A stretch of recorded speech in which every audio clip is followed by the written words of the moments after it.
look at what moved the markets today. Julia Lee joins us now from Bell Direct.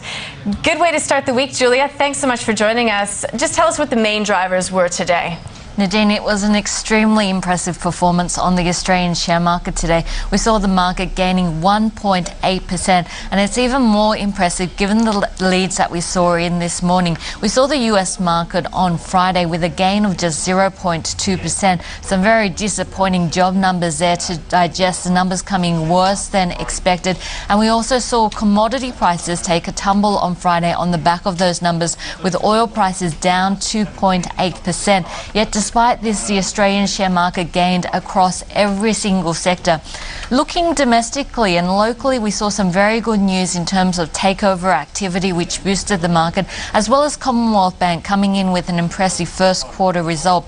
Now, in relation to takeover activity, last week we heard that Transurban had rejected some takeover offers. Today we heard from AMP making an offer for AXA Asia Pacific, and that really boosted the outlook for the Australian share market. Commonwealth Bank also coming in with its first quarter result, a cash profit of $1.4 billion, and importantly, impairments remain steady at $700 million.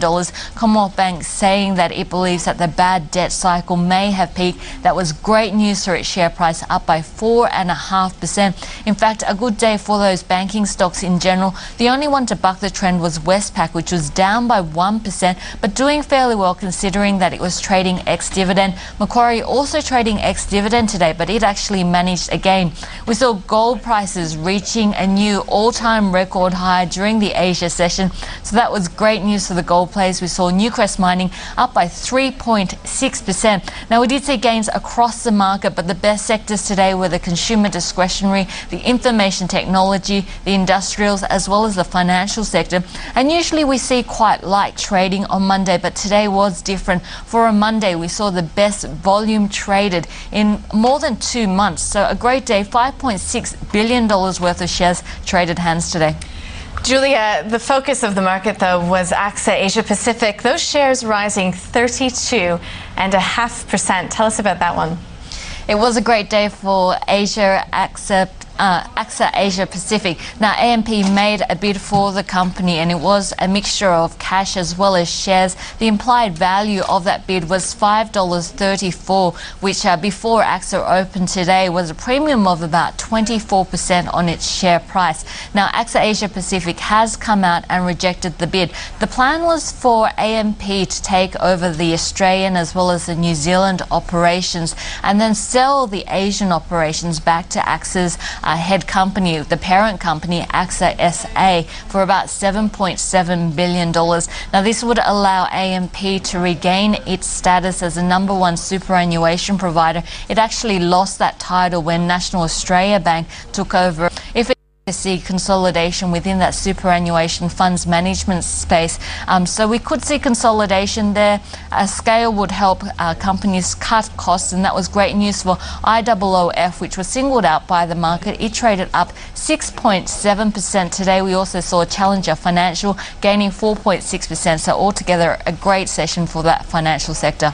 Certainly was. Pretty impressive new numbers, Julia. Orica not doing too poorly either. It gained 5.6%.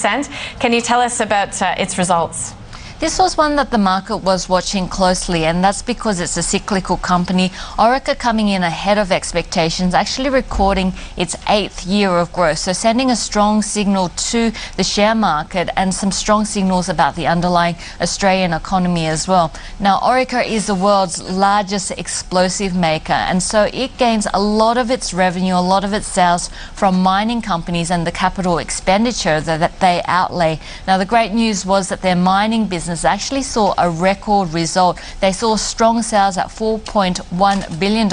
In terms of earnings, we saw growth in 3 out of 4 of their businesses. So their mining division actually saw an increase in earnings of 16%. Their chemicals division also coming in strong with a gain in earnings of 17%. If we have a look at their consumer products, we saw small growth there, up by 5%. And it was actually only Minova, that particular unit, which actually saw a decrease of 3%. So a really strong result coming in ahead of analysts' expectations and the consensus, which was for a profit of about $530 million. Also looking forward, their growth targets are looking quite good. They're predicting the 9th consecutive year of growth in their business. The market liking the sounds of that. They also declared a dividend of 57 cents. The market was expecting a number around about 55 cents. So great news there. If we have a look at Orica's share price, this is its share price in the past week. You can see that today we saw a very strong jump in its share price on the back of those results.